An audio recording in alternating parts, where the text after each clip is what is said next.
ఆమోదించింది.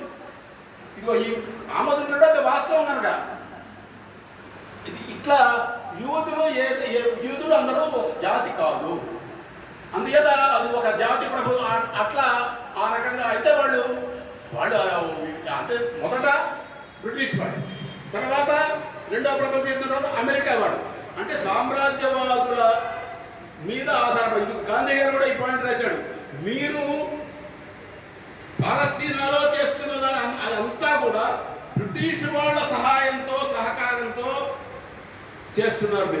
మీరు ఎందుకు బ్రిటిష్ అనుకూలంగా ఉండి ఇవన్నీ చేస్తున్నారు? అది స్వాతంత్రం కోరేటటువంటి వాళ్ళ లక్షణమైన, అది సొంత రాజ్యం కోరే వాళ్ళ లక్షణమైన అది అని గాంధీ గారు ప్రశ్న చేశాడు. మీకు విశాలాంధ్రలో వచ్చింది, మన 14వ తరగతి ఈ నెల 14వ తరగతి విశాలాంధ్రలో వచ్చింది, తర్వాత సామాజిక మాధ్యమాల్లో కూడా విపరీతంగా వచ్చేసింది. కానీ ఇట్లా అంటే భారతదేశం జాతీయోద్యమం కాలంలో బ్రిటిష్ వ్యతిరేక పోరాట కాలంలో ఆనాడు బ్రిటిష్ వాళ్ళు ప్రపంచంలో అనేక చోట్ల ముఖ్యంగా పాలస్తీనాలో చేసిన దురాగతాలని భారతీయులు మానసికంగా దాన్ని ఖండించారు, వ్యతిరేకించారు. అట్లా ఇవాళ ప్రపంచంలో దేశాలు మనం ఎరుగున్నాం. భారతదేశాన్ని ఎవరు విభజించారు? బ్రిటిష్ వాడు కాదా? వాడు రిహార్సల్ చేశాడు 1905లోనే. బెంగాల్ విభజన చేసి రిహార్సల్ చేశాడు, రియల్ షో 1947లో చేశాడు.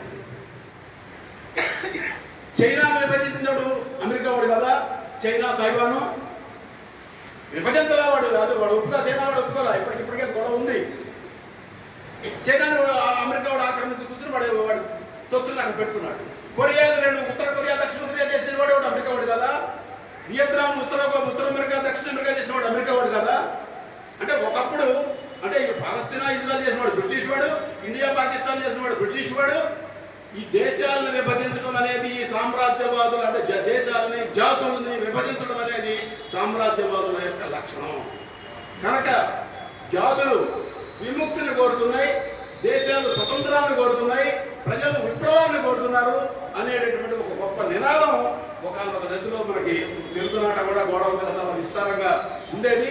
అది ఇవాళ మళ్ళీ తిరిగి ప్రపంచమంతా ఏదో రూపంలో ఈ ఇజ్రాయెల్ పాలస్తీనా ఈ సంఘర్షణ మధ్యన, ఇజ్రాయెల్ అంటే యూదులు యూదుల్లో కూడా నిజంగా అక్కడ ఇజ్రాయెల్ దేశంలో యూదులు కూడా అక్కడ నెతన్యాహు ప్రభుత్వాన్ని వ్యతిరేకించే వాళ్ళు ఒక బలమైన సెక్షన్ ఉంది.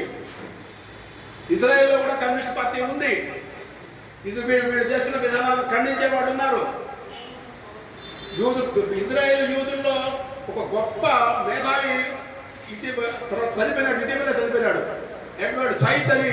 ఆయన మొత్తం ప్రపంచంలో సంస్కృతి అనేది అనిపించాడు, గొప్ప పుస్తకం ఒకటి రాశాడు. దానికి మనం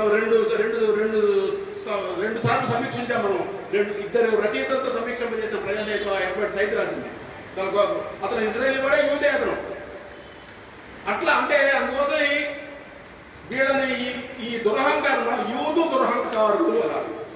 ఈ యూదు దురహంకారుల వాళ్ళ యజమానులైన సామ్రాజ్యవాదులకు వ్యతిరేకంగా ఈ రోజున ప్రపంచమంతా రకరకాల రూపంలో అనేక దేశాల్లో